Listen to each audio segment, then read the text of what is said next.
Welcome to Delightfully Dysfunctional, a podcast about navigating the emotions of the human condition and the challenges that come with it. I'm Kaylani Persian Mason, a psychotherapist and life coach with James Timmons, an ever-curious human. This is not a replacement for mental health therapy. Please seek out mental health care if that's what you're needing. This is an opportunity for self-healers to dive deep and understand more about themselves. All right, welcome to another episode of Delightfully Dysfunctional. I'm your host, Kaylani. I'm here with my co-host, James Timmons. Good morrow. And we are excited to be here with you, delightful humans. We have an episode that I'm really jazzed about because I just got done with leading my intentional love workshop here in the Tri-Cities, Washington. And I love love. I love love, and I want to help people feel more connected and more in love. And this weekend, that is what it was all about, was just feeling so honored to do this work with these couples who showed up really ready and wanting to find the tools to make their relationship thrive. Yeah. And it was just so wonderful, and I'm excited, and I want to share more about that with you. Yeah. But before we do, we've actually been so busy. We haven't seen each other in a while, James. Yeah.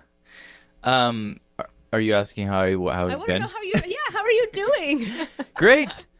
Yeah, things are going really well in my world right now. I say right now because it could all come crashing down tomorrow. You know, you just never know. Such a pessimist. No, a realist. A realist. Okay, well, fair. Yeah, things are great. I feel like I'm in a really good headspace. Mindset is really dialed in. I had some things recently that kind of got me derailed mentally, but I've healed from that, and now and business is coming back, and it's such a fantastic feeling.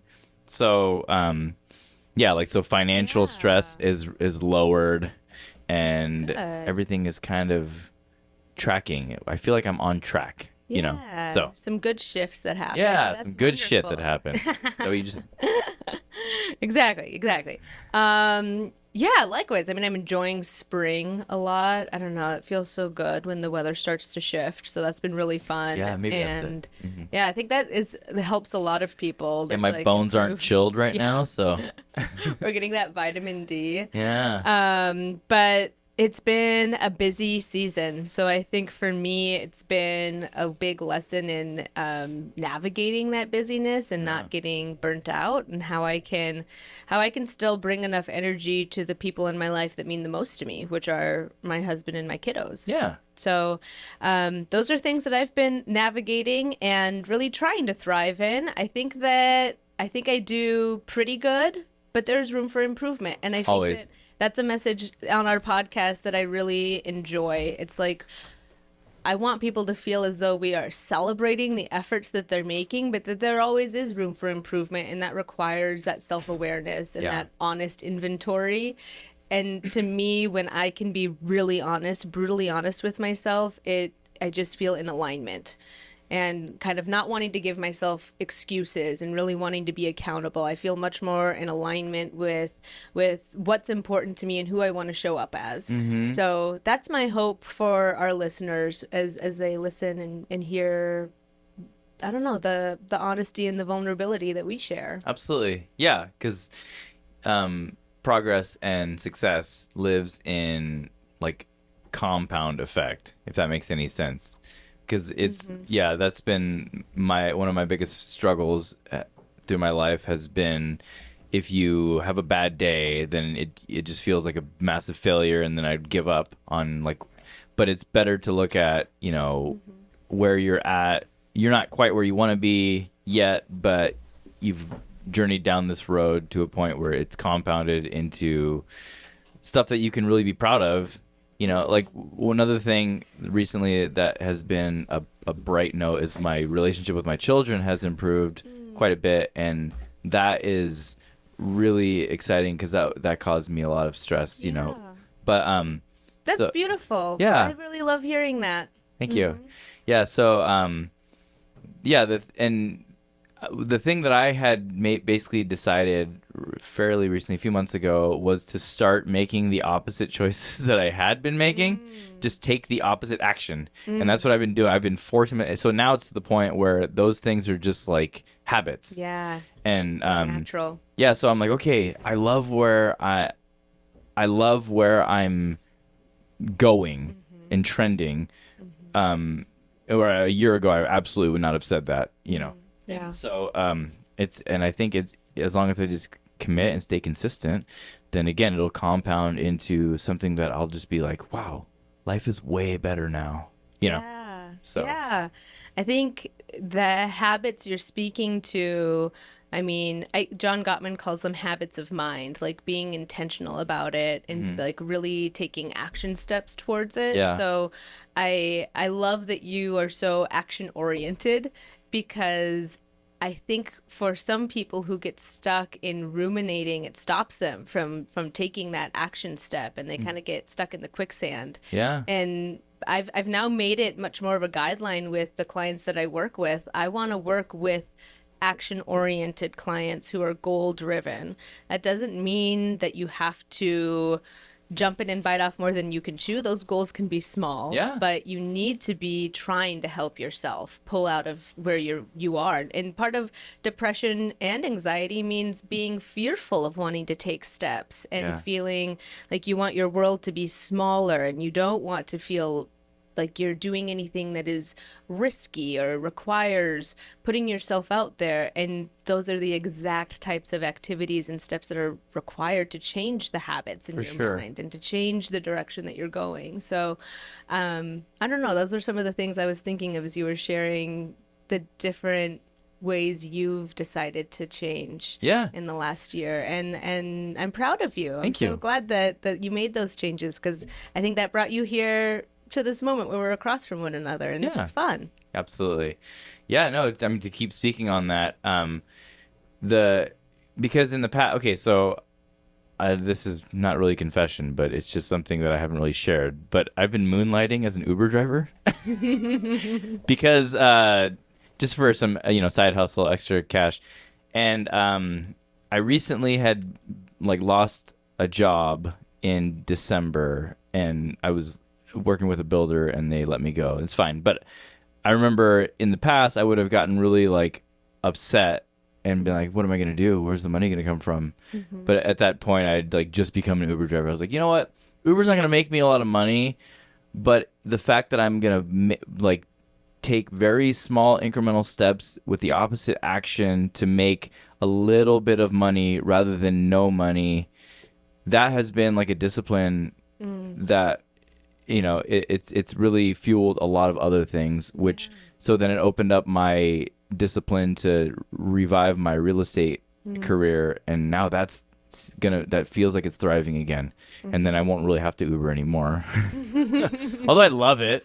I mean, I could see how Uber would be fun too, like getting to know people or chatting Yeah, or just kind of something to do and there's a lot of fun people, a yeah, lot of like interesting listening people. to podcasts and in between. So Yeah, yeah, I could see how that would be entertaining as well. And I really like the way you're describing kind of like it's a compounded effect yeah, and just moving in that direction. And I know I had said it at one point, and I'll try to articulate it the same way, but the best definition or the definition that I've come to really enjoy for discipline, and I believe, Zach, that you helped me find this definition when we were speaking one evening, but it's not so much that drill sergeant, like, you gotta do it, go, go, go. And that's how I pictured it before and would feel some resistance to that. It's being able to put your immediate urge or desire on hold yeah, in order to do the thing that's needed in the moment yeah, or that will propel you or will do that build up effect that you're describing. yeah, So I think that when you can tap into that, it does feel different. And you've done that. yeah, You've yeah. hacked the system. Yeah. By the way, you mentioned Zach. Zach, he's been absent the last couple episodes. So, Zach, can you say hello to us? Good morrow. You know who that's from? I got that from Robin Hood Men in Tights. Yep. Oh. Good morrow. It's funny that's like that's the perfect greeting because you ever hike Badger and you say good morning to everyone if you're hiking in the morning, but then it's like 11:30, so it's no longer morning, so you feel like an idiot every time you say good morning on accident. But good morrow starts the same as good Eases morning. you in. Good morrow. Uh-huh. Because I was gonna say morning, but I corrected myself. I think you should do all of that, but say all of that when you see every person on Badger. Stop. Give them Hey, all- wait. It's 11:30. I was gonna say good morning, but I caught myself. And so I caught in the middle. I said good I'm morning. almost done. I'm on it. Stick with me. They're Stick with me. Oh, funny. Yes. Okay. morrow. It's so fun because naturally this is actually taking a wonderful turn and in a direction that is really fun. But I did have an intention for our episode of talking about some of John Gottman's work, and I think we were able to blend it together. Okay, Yeah, make a little smoothie. like a segue. Yeah. Sweet. We're so good at that. Our organic, unintentional segues.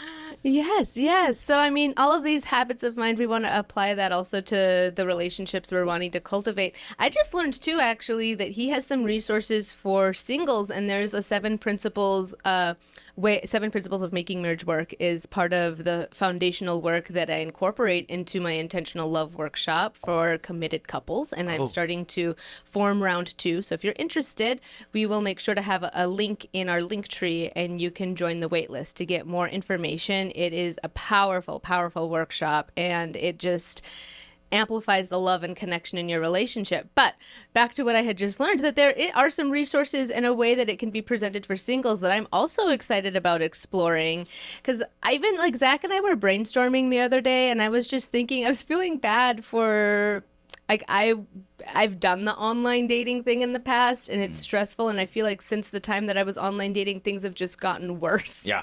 Yeah, confirmation. And I feel bad, and I don't think that is organic. That isn't the best way for people to meet. Yeah. Well, because like I have gone on, Tinder and just checked it out and made some, some matches, but it's you can only navigate being really, really superficial because you swipe based on how they look. Yeah, And- it's all based on such judgment right Yeah. up front. And when you're meeting someone in person, like it's not, we have a discernment, but there's a lot more openness. Mm-hmm. Like it's like you're looking through job applications basically Yeah. on Tinder. Well, because on Tinder, I remember I put on my profile. Oh, there's my pictures, but then I write, I have 4 kids, and I know that that's a deal breaker to a lot of women. So I'm like, okay, they're judging, but yeah, organic is way better because it's like you can look past that if you know me and like we've connected. There's a connection, but there's no possibility of connection if you're just judging me based on like your Yeah. criteria. I mean, it is what it is, but yeah, I'll every once in a while I'll just be like alone on a Saturday night and I'll reactivate my Tinder and just see what's out there, and then I'll like a few people or something and then delete it immediately. And it's just like such a impulsive. I think it can feel like it gives you a boost of confidence, probably. I remember that when I was dating, but Yeah.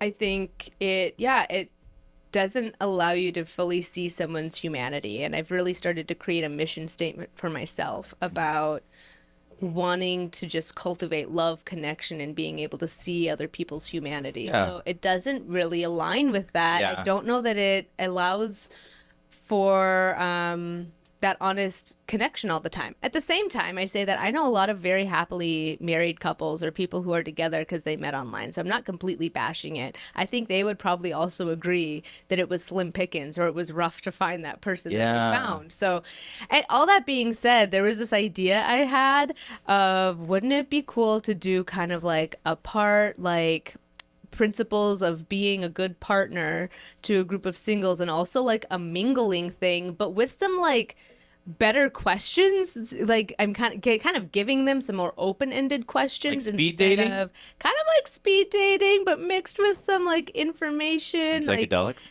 I mean, well, that would make it really fun. I've been telling James about my growing research and interest in psychedelic therapy, which will be an upcoming podcast episode I'm really excited for.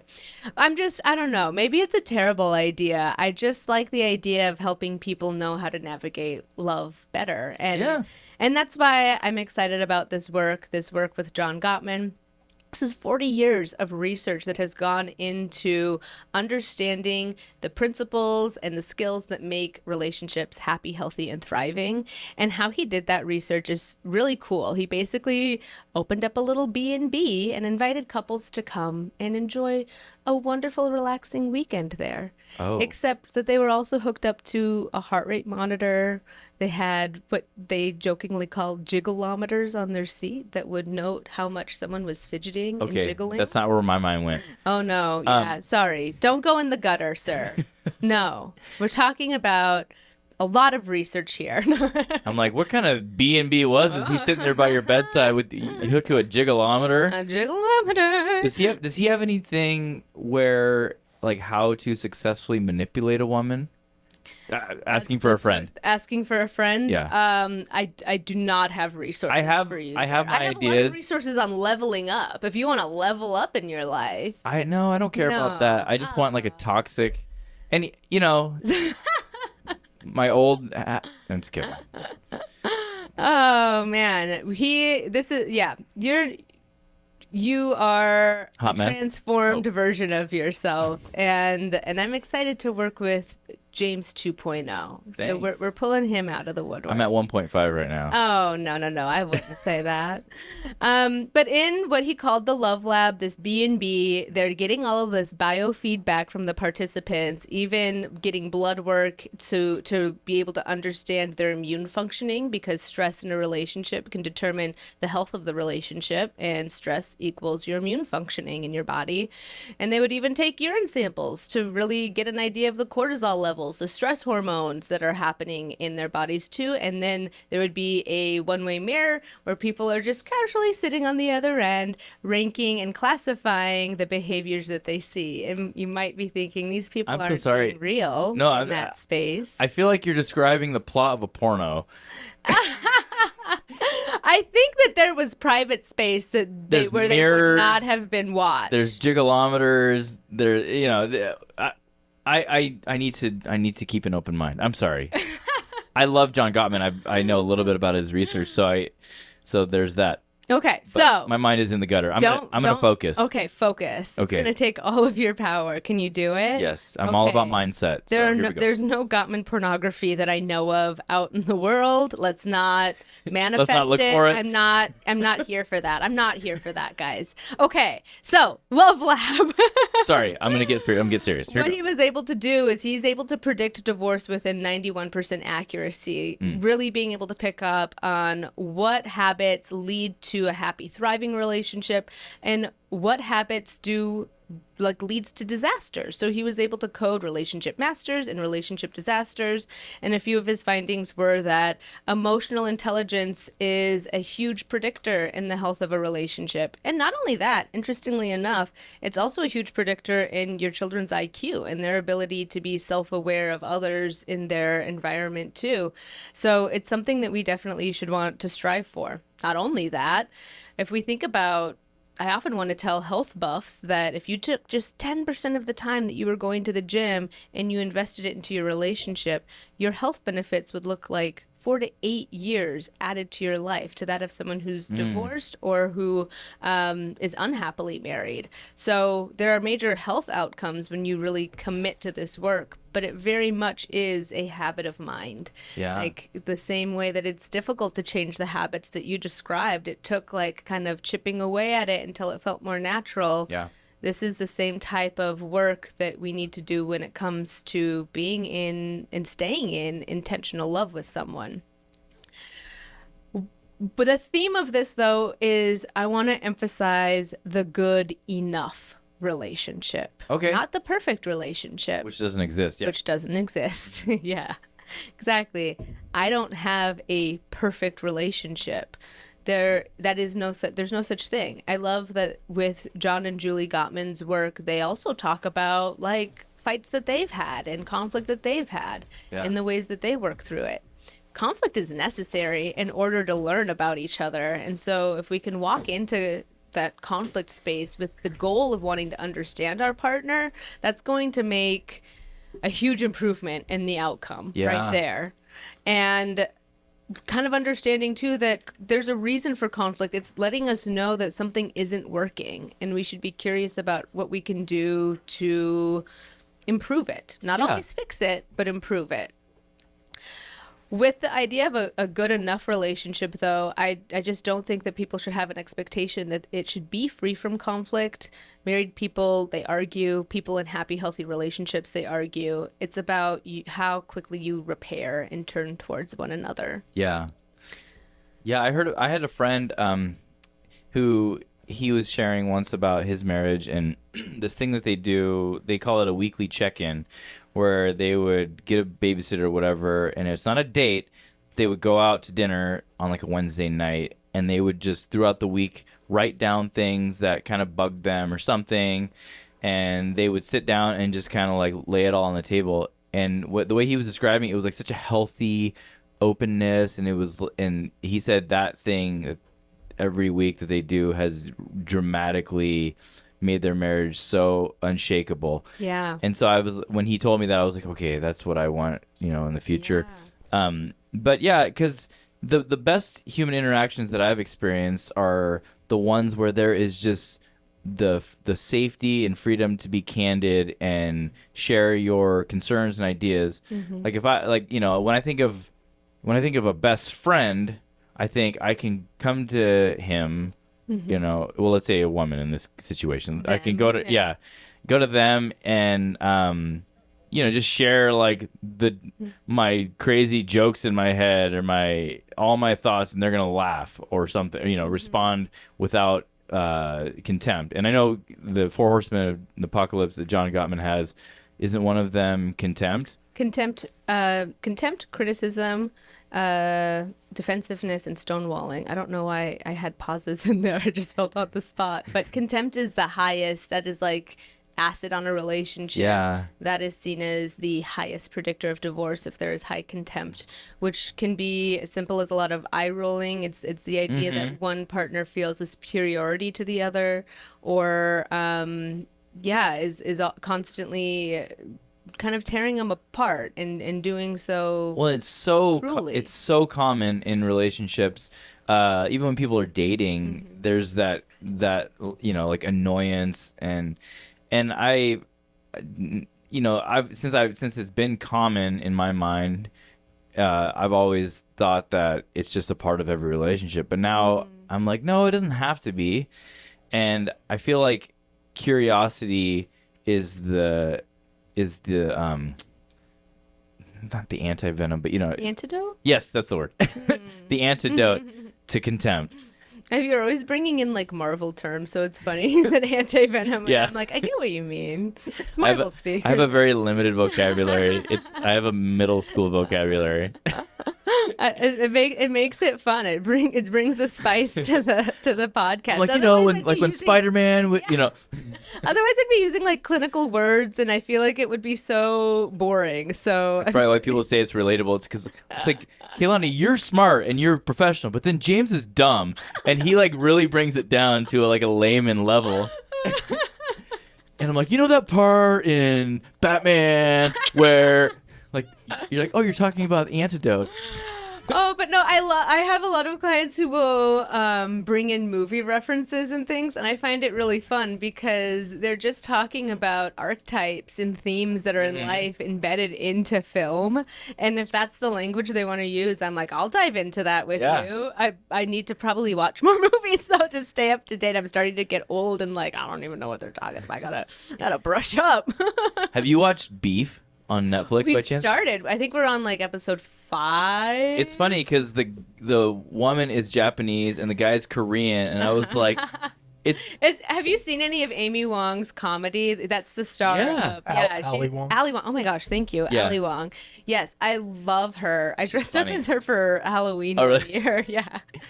Wait. Well, and it just I just speaking to that too. We're going all over in Sorry. this episode. This is going to be a mixed bag and I'm okay with it cuz it's been busy, folks. Yeah. It's been busy and I'm running on fumes. But it felt so good to see someone doing comedy that looked like me. And so much of my childhood, there was no one that looked like me. The only people on TV were in like Rush Hour or like, Yeah. Jackie Chan or something. And so in little ways where I'm really seeing more representation, especially for people who are Asian, and Asian women who aren't like passive, because that does not describe the Asian women in my family. We got tiger mamas. Same. Yep. Yeah. So I like seeing like someone who I can recognize Yeah. when I'm watching movies and film. And not only that, like a lot more, like when I was a kid, there weren't even like biracial couples in like the Cheerios ads or in any ad. So there's little things like that. I really have to pause and we have to be grateful for, like, there's been some strides and it feels good to see that representation. Yeah. There's my little segue there, but back to beef. Well, speaking of representation, real quick, just to Yeah. clear the record there, Ali Wong is actually not Japanese at all. Yeah, that's what I was gonna say. Yeah. She's Vietnamese and Chinese. Oh, I know. According to her, a little bit of jungle Asian, a little bit of fancy Asian. Her words, not mine. Don't come after Yeah, me. Wong is not Japanese. No, but in the show, it doesn't she? You were She's- saying in well, the her show. husband's Japanese. Yeah, that's what he was referencing. Okay, so I knew that she wasn't Japanese. Yeah. I'm happy with all Asians. I don't care who. I you mean, I'm just kidding. No, that show though. Sorry to keep hammering on it, but it's funny because that show is supposed to be like really stressful. But as I'm watching it, I'm like, oh, I've experienced that, and and so like I'm not even getting stressed while watching it, but it's still super entertaining. And James chased a lady out of the Costco parking lot one time. are. Oh my just kidding. gosh. I probably did without even realizing. I hate no. Costco. Should I go? Was that to try to like bring up a Costco rant? Because I will always throw down with a Costco rant. No, we're not. We're not. I'm gonna. There's some Okay. barriers here. One day. One day that'll be an episode hate just Costco. ranting about Costco. I'll give you the whole time. Maybe it won't be aired though. Anyway, I'm sorry. We went on a huge rabbit trail. Back Okay. Costco, Sorry. if you're listening, will gladly take your ad dollars. Yeah. to yeah, and then I'll burn them in front of you. Oh my. Sorry. So in relationships, we have solvable and unsolvable problems or perpetual problems. And unfortunately, 2/3 of our problems are usually perpetual, which means it has to do with just who our partner is, or maybe their childhood wounds that they're healing from. Yeah. And how do we navigate that? I'll give maybe some examples too.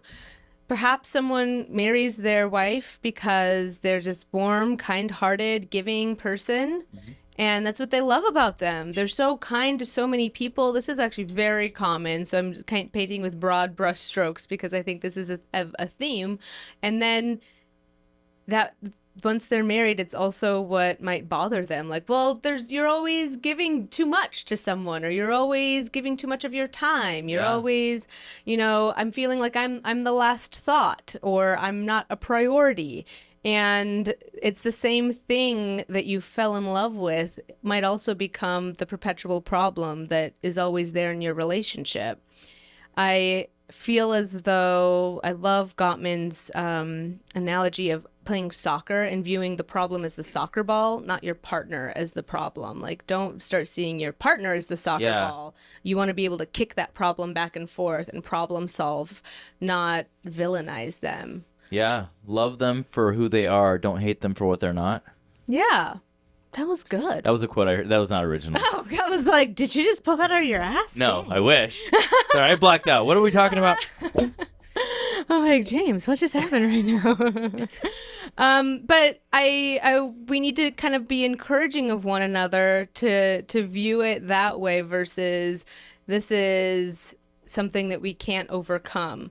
And to do that, we have to really be able to recalibrate and rethink. So, in arguments, if you find yourself maybe falling into some of those horsemen and feeling more defensive, I think it's really good to say to your partner, like, pause. I need to recalibrate, cut. I need a timeout, whatever reference you want to use. But it makes sense that while we're trying new habits to really understand our partner or to really like kind of kick that soccer ball of the perpetual problem and try to understand it better, we might fumble. We might not do Yeah. it well, and we might need a break to calm down before we can Yeah. revisit the conversation. And there has to be a certain level of that safety where you can express that, because some couples, Yeah. some relationships won't be receptive Yeah. to like, hey, I need a timeout. Like, okay, Mm-hmm. I'm gonna reference Ted Lasso. Have you guys watched season 3 yet? Yeah. Are we behind it all, Zach? Yes. There's a new episode that comes We're out behind. today. Don't tell me anything. Gosh, new episode out today. Anyway,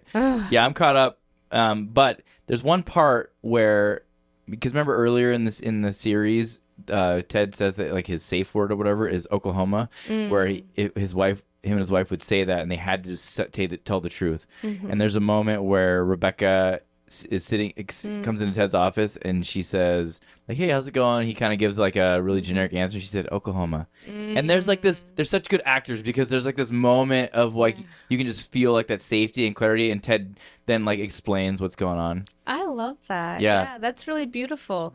And you're exactly right. There has to be a safety, and that's why we need to invest into the friendship of the relationship, which includes what Gottman calls love maps, which means I really know my partner. Like that reference in a past episode, you talked about like someone's kind of GPS. And what that means is the snapshot of your partner's kind of city map looks very different than it did when you met. It Yeah. might even look different from last week or a month ago.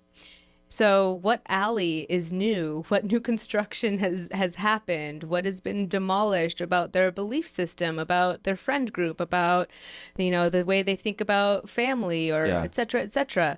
And really trying to tune in and understand that. It takes time and intention, and I can break down a little bit more after we go through the friendship, like what that time investment might look like. Yeah. And then there's fondness and admiration. Gosh, I saw these couples just have their hearts filled up when they got to hear the specifics of what their partner appreciated about them and like the specific example of why and act and then being able to turn toward, like, instead of when I'm stressed out, I'm wanting to cocoon myself and withdraw, or I'm not being able to have open conversation with you. I'm missing the bids to connect. It's being able to really reconnect with your partner. That's all part of strengthening the foundation that lets them know I'm here for you. I've got your back. It's me and you, babe. Yeah. And lets them know that that trust is there and strong enough to have those conversations. Not perfect, but that you're trying. Yeah. Like this morning, in fact, I think that because we're both tired, Zach and I maybe missed some opportunities to turn toward. At least I know that I'm guilty of it. And I reflected on that, and then I came downstairs and I said, I'm really sorry about that. Can I have a hug? I'm going to try and do better. And it's this accountability and this honesty that I like. That was me asking for, can we cut? Can we start over? Yeah. And he was Recalibrate. able to accept that. So awesome. it's doing little things like that let your partner know, I'm aware. I'm a messy work in progress. Yeah. Do you still see me as beautiful? I'm a messy work in progress. Do you still cherish me? Can Yeah. you still see me? And that's what I think is that happy, oh my gosh, happy, Healthy. healthy, Healthy, happy. happy, Yep, happy. We're going to create a new language here. Happy, healthy, thriving, loving relationship that we're all probably seeking and Yeah. wanting to have. And it's messy. Messy has to be there. Messy has Or to messy be is there. always going to be the whether you Yes. like it or not. Yeah. It is. Yeah. But Yeah. I mean, yeah, I love that because it sounds like there's like a reciprocal compassion between like you and Zach, and reciprocal, is that the right word? Yeah, Reciprocal. We both give it to one another. I think I'm the more irritable one, so it's Both me that give has it to one another? Oh gosh, give. Oh, Sorry. geez. Give compassion to okay. one another. I'm biting my tongue over here. Oh no, I'm so bad at this. I feel like I inherited this from my mother. Don't you Kiana, think, Zach? you tee up She so says- many jokes. She says really shit does. like this all the time, like where she's just walking into like something, and now I've become her. It's right before You're like, my this very morning eyes, in and the I can't kitchen- hide from it. This morning in the kitchen, Zach came behind me. He really gave it to me. No. Have you seen the show Arrested Development? Parts, Yeah, not. yeah. I haven't. Yes. Yeah, it's like Tobias Bluth. Like sometimes it's like carry a tape recorder around and listen, Yes! and Oh listen my to the things you're gosh. setting yourself up for. Well, I guess it brings humor to the podcast, but I'm like beet red and like flushed now, like, No. oh, I'm embarrassed. Please never stop teeing up those opportunities. Well, I can't stop. It's not even me. And so that's the embarrassing part is I don't even know when I'm doing it. So So, that's what you can sign up for. Reciprocity. That's where we were. Yes. I was. Reciprocity. Yeah. Dial it back in. There's also reciprocal curiosity. Man, that was a rough segue, but I know. we got there. Thank you, You'd Zach. think it's a Monday, and it's not. It's not even. It's a Wednesday. It's a Wednesday. We usually record these Also on known Sunday. as Hump Day. Ooh. Oh, jeez. Well, okay. You know what? You guys It's are giving it to naturally- each other it's this morning on naturally Hump Day. going there. Here we go, folks.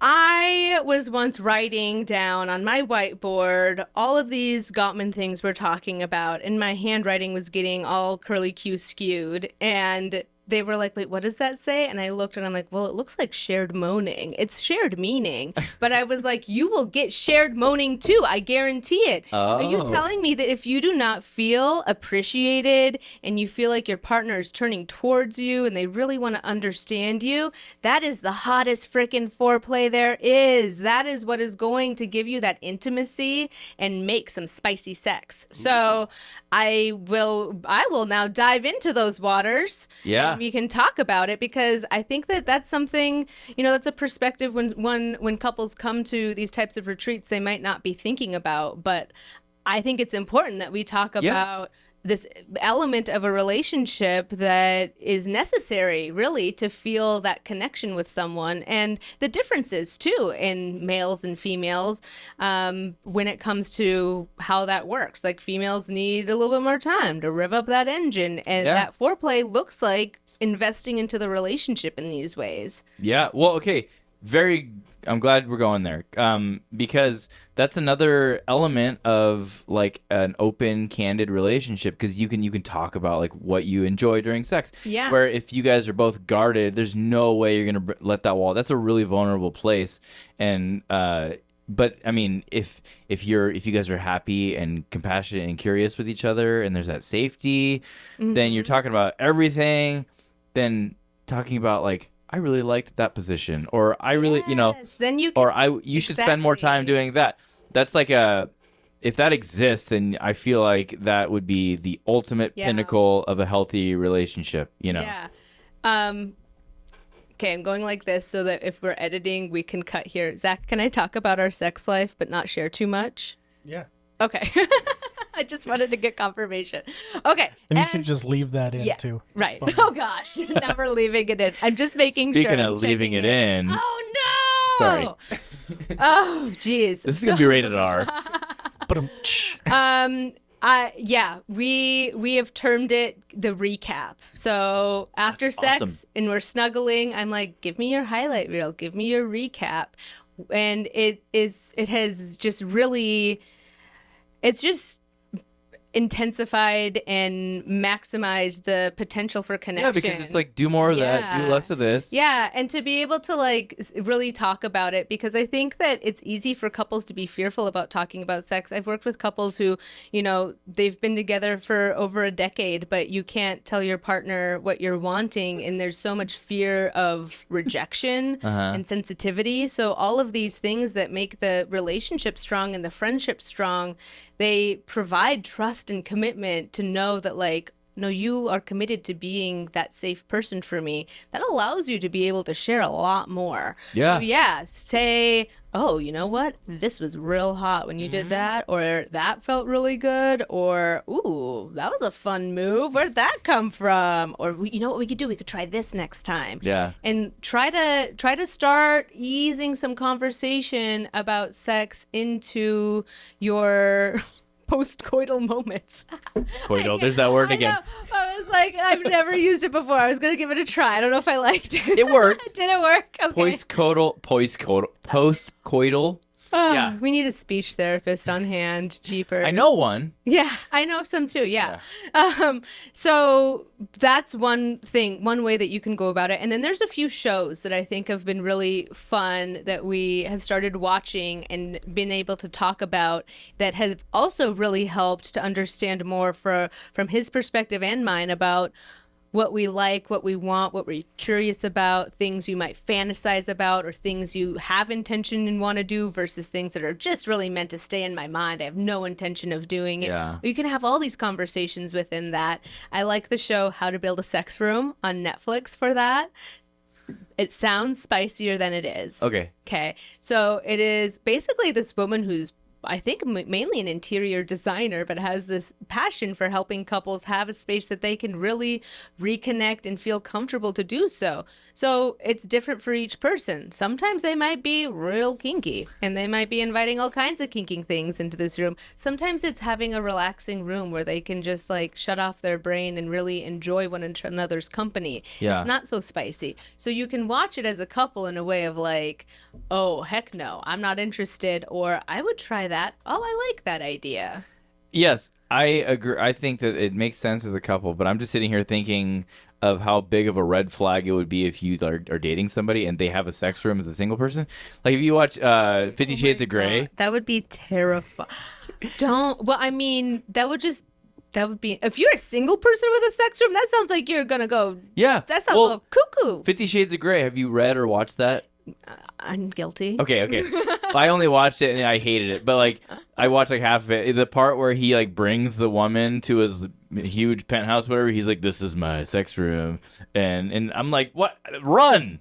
He has a room. He's dedicated millions of dollars and like so many accessories to like really weird kinky stuff, and you're just gonna go into that room with them? And maybe she's into it. He's a billionaire, You know, so let your freak flag fly. I'm cool with what people are into. I would go my into- cuckoo message, but you do need to ease in. Like you would not jump into here's my sex although room when to you're be fair, dating I would go someone. into his sex room for $1 billion.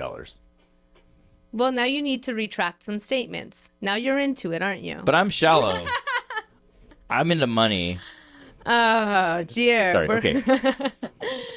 Okay, so that's one show that I think can be fun Sorry. to watch and to just talk about, like, you know, it's not so much you and your partner, but you're observing and able to talk about it. It takes maybe some of the nerves out of it. And then another one is Good Sex. I think that's on Paramount. Is that right, Zach? Yeah. Okay. And that one is with a sex coach. I would say that they are giving like specific advice to couples that have a lot of very common issues in their relationship, where one partner's wanting to have sex every day or multiple times a day, and the other one is not, and that feels overwhelming and not what they're needing. And how do they feel respected?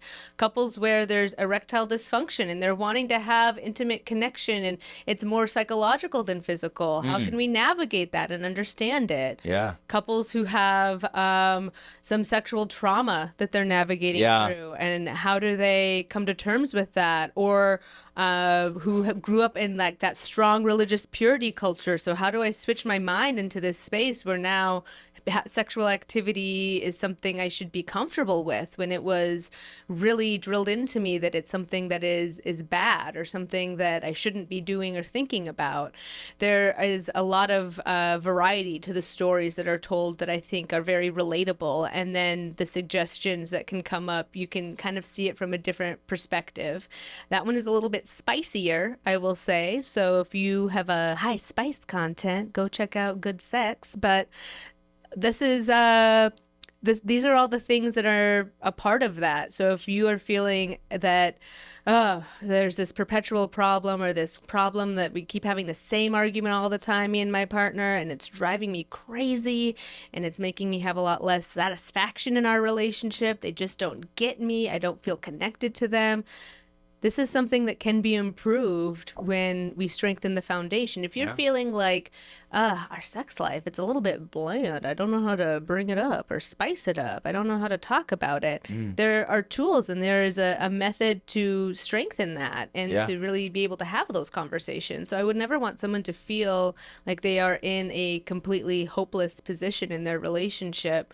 Although there are some where you have to make a decision of obviously if there's emotional abuse, if there is verbal abuse, physical abuse, sexual abuse, if there's been continually toxic and manipulative traits and qualities, then I think that I have a different conversation I'd want to have with you. Yeah. But if you're in a relationship that's with someone that you know is a good person, they're just, stress makes us regress for everybody. Yeah. I want to help you reconnect and fall in love and have good sex. Yeah, and I think the thing that's worth mentioning about the shows is whether that's your style or not, the foundational component of that is watching people communicate about a topic they're uncomfortable with. And I think there's not enough examples of that. And we all have this tendency to default into thinking like it's different for us, but you're just a human and it's going to be relatively the same across the board. You're not so unique in that front. So kind of feeling less isolated. Yeah. Leilani can probably clarify that better. Yeah, no, that you said that so well. Yeah, just being in the practice of hearing people talk about sex and talk about intimacy and the problems that come up, because when there's issues in sex, it feels even more vulnerable to talk about. And I think that it's good for us to have an idea of how that's modeled. It's good for us we have a lot of examples of unhealthy sex because there's pornography. Yeah. We don't have a lot of good examples of what healthy communication about sex and what healthy sex looks like. Yeah. Well, I mean, Brene Brown. I'm just going to start calling her Queen BB. Queen BB, that's cute. And she has this one quote where she talks about, leaning in, which was a huge theme in our podcast. But she says, don't shy away from the cringy moment. Yeah. Don't turn away from it. Don't transform to be something else. Just lean in. And so when Zach was sharing about having those like uncomfortable conversations, because I know the feeling, when I was married, there were conversations where I was just like too shy to lean into. And it was more just like, I'm at home. I'm in my place of comfort. I don't really want to like, stir the pot or anything. Even though it wouldn't have stirred the pot, it would have been a positive thing to just... Well, it probably was something that required vulnerability. And so, like, if you don't feel maybe those safety nets in place of someone who's turning towards and really able to listen and really wanting to understand. And I'm not trying to project that. I just, in a generalized way, if that's not there, that's another reasoning. I mean, some of it is I don't feel safe with my partner yet, and we need to work on the friendship till we can talk about those things. And I think sometimes it's... I'm numbing myself to avoid being intimate and being vulnerable because that is uncomfortable. Well, that's I think different. Yeah, well, I think in my situation, I was afraid that if I like talked about what I enjoyed and what I didn't enjoy, that would have come across as like a rejection, like, oh, you are insufficient as a sex partner. And that's I feel like that's how it would have been received. So then I guess question would be, if that's the situation, if you have a really sensitive partner and you want to like talk about where the sex can be improved, how would you navigate that? Yeah. Well, I think that is where some of these shows can come in handy, because then if you're, watching it and you're able to talk about some other people, it's not the two of you. It's not like, I need you to do this, or I asked you to do that and you haven't been doing it. It's you're able to watch, and also kind of I think it normalizes too how changing habits of mind are difficult because none of the couples on those shows were automatically doing their partner's request. There were some fumbles as they tried, even though their intention was there. And I think for me, it highlights like just being able to witness any kind of intimate conversation between couples, I think allows you to see it's okay to have more grace Yeah. for your partner. We're not perfect. Yeah. It's hard. It's hard to find the right words. It's hard to find the right time. Life is busy. It's Yeah. hard to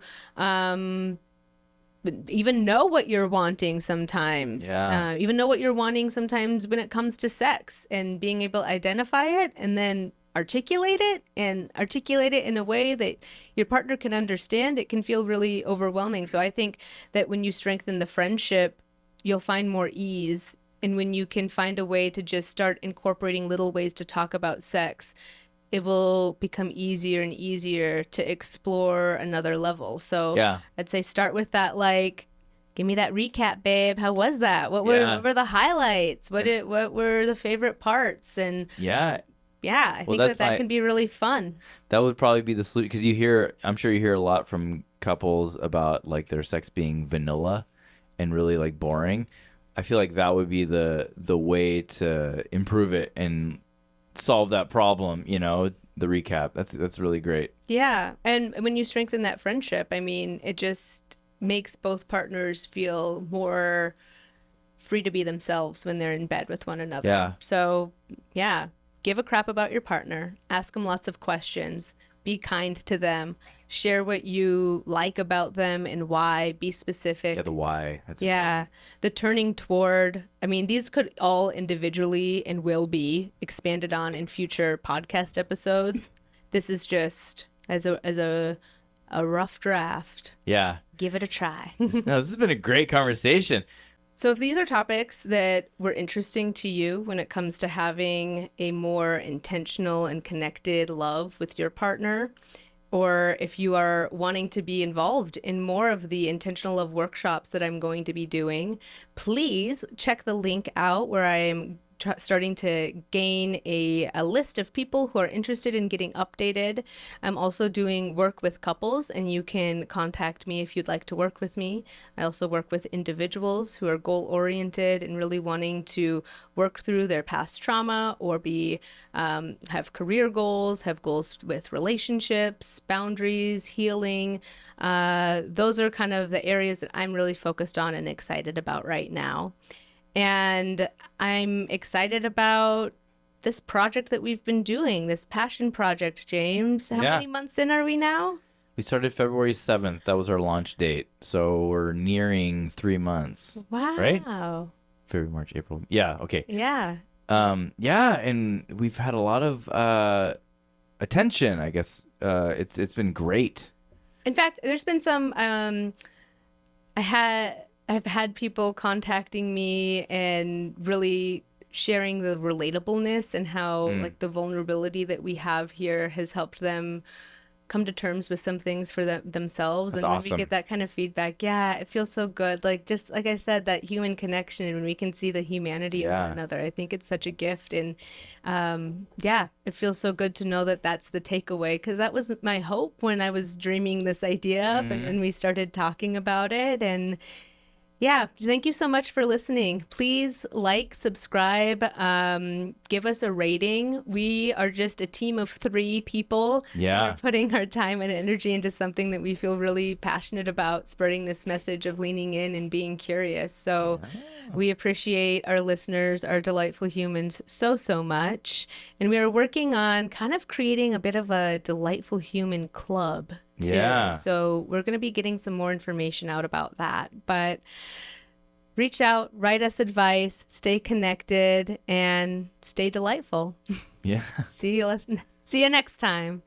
Good morrow. Good morrow.